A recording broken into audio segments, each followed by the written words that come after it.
Sejarah dunia kuno, demi demokrasi, Yunani dan Romawi lahirkan pemilu. Pemilihan umum pemilu merupakan mekanisme penting dalam laju pemerintahan sistem demokrasi. Berbeda dengan monarki absolut yang digunakan oleh kerajaan dan kekaisaran dengan mewariskan pemimpin dari keturunan, pemilu bisa menentukan pemimpin suatu negara dengan melibatkan masyarakat. Dalam sejarah dunia, pemilu sudah ada sejak Yunani kuno dan kekaisaran Romawi terutama di era Republik. Kedua peradaban tersebut mengenal demokrasi. Bahkan, kata "demokrasi" sendiri berasal dari bahasa Yunani demokratia yang berarti kekuasaan rakyat. Pemilihan ala arisan melalui majelis. Dale Dixon, profesor ilmu politik di University of San Diego di History mengungkapkan, masyarakat Yunani tidak menyelenggarakan pemilu seperti yang kita pikirkan, di mana kita memilih melalui surat suara atau pergi ke sekolah atau gereja untuk menyerahkan surat suara. Syarat terlibat dalam pemilihan ini adalah laki-laki bebas. Perempuan dan budak tidak bisa ikut. Peraturan ini lazim dalam sejarah dunia kuno. Perkumpulan untuk menyampaikan suara ini ada di amfiteater kota. Umumnya, orang-orang Yunani menentukan kandidat dengan hadir secara fisik. Disinilah keterlibatan masyarakat sangat penting yang membuat Yunani memperkenalkan sistem republik. Anda harus pergi dan berkumpul dengan warga lain dan Anda memutuskan perkara di hadapan majelis pada saat itu juga, terang Dixon. Mari tengok pada tatanan Athena. Mereka tidak benar-benar secara langsung memilih kandidat dari suara rakyat. Lebih lanjut, pengawas ditentukan oleh masing-masing suku untuk masuk ke dalam Dewan 500.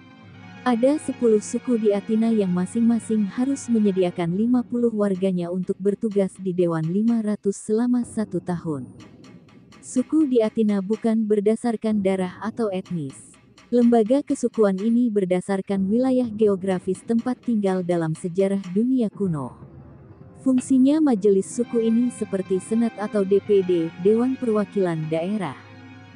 Setiap warga negara kota polis di Athena yang memenuhi syarat diberikan token. Token ini serupa nomor urut hari ini. Token tersebut dimasukkan ke dalam kleroterion, mesin khusus untuk pemilihan. Mesin ini akan menghasilkan kandidat dari setiap suku kepada dewan seperti undian, seperti yang dijelaskan sebelumnya. Di Athena, bagaimanapun, tidak ada konsep profesionalisme bagi mereka yang berpartisipasi dalam politik, tulis Erin Crocetiere dalam tesisnya bertajuk Democracy and the Lottery of Public Offices in Classical Athens. Oleh karena itu diyakini secara luas bahwa setiap warga negara adalah kandidat yang dapat diterima untuk memegang jabatan publik, tulis Erin Crocetiere, sejarawan peradaban kuno dalam tesisnya bertajuk Democracy and the Lottery of Public Offices in Classical Athens. Mereka memiliki majelis yang ditetapkan oleh dewan yang beranggotakan 500 orang. Perkumpulan ini adalah agenda harian majelis. Pemungutan suara tidak hanya untuk menentukan pemimpin, tetapi juga saat merancang undang-undang dan kebijakan pemerintah. Warga di Athena, dalam sejarah dunia kuno, sangat berhati-hati dengan sistem ini untuk menghindari kemungkinan kecurangan. Ada beberapa posisi di Athena yang dipilih oleh majelis, yang paling menonjol adalah jenderal militer. Setiap tahun, 10 jenderal dipilih melalui pemungutan suara sederhana yang disukai atau tidak disukai oleh majelis secara penuh. Sparta adalah kasus unik. Negara kota yang bukan demokrasi ini menerapkan beberapa unsur demokrasi. Misalnya, salah satu badan penguasa tertingginya adalah Dewan Tetua. Dewan ini terdiri dari 2 raja dan 28 pejabat terpilih yang berusia di atas 60 dengan durasi menjabat seumur hidup.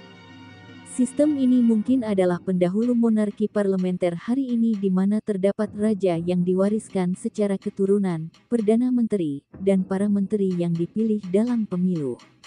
Uniknya, untuk mengisi jabatan yang kosong, masyarakat Sparta akan berteriak di dalam pemilu. Setiap kandidat akan bergiliran masuk ke ruang pertemuan yang besar, dan orang-orang akan berteriak dan bersorak atas persetujuan mereka. Di ruangan lain, tersembunyi dari pandangan, juri akan membandingkan volume teriakan untuk memilih pemenang, ungkap Eric Robinson, profesor sejarah di Indiana University, dikutip dari History. Pemilu Kekaisaran Romawi. Romawi awalnya adalah kerajaan di Italia. Namun, perubahan politiknya terjadi pada 509 SM ketika pecah revolusi yang menggeser sistem monarki menjadi republik. Kelak, republik ini tumbang menjadi Kekaisaran Romawi yang mengembalikan monarki seperti yang dikenal secara populer. Dalam proses pemerintahannya, Republik Romawi menerapkan demokrasi ala Athena untuk menentukan pemimpin dan rancangan undang-undang (RUU). Bedanya, pemilih yang terlibat dibagi berdasarkan kelas dan menciptakan sistem yang menguntungkan bagi kalangan orang kaya. Orang Romawi memiliki 3 majelis, Majelis Centuriate, Majelis Suku, dan Dewan Plebeian. Majelis Centuriate melakukan pemungutan suara yang dimulai dari kalangan masyarakat kaya. Dixon menjelaskan, jika semua orang kaya ingin suatu RUU disahkan atau kandidat terpilih sebagai konsul, mereka dapat memilih dalam blok kelompok suara dan mengesampingkan kelas bawah. Hak istimewa orang kaya ini disebut praerogativa yang bermakna, pendapat awal sebelum orang lain, yang menjadi asal hak prerogatif hari ini. Majelis Suku dan Dewan Plebeian juga memungut suara yang dalam sistem sejarah dunia kuno Romawi dengan membuang undi. Majelis Suku juga seperti DPD, di mana setiap daerah memiliki perwakilan daerah untuk menyatakan pendapat dan memutuskan rancangan undang-undang.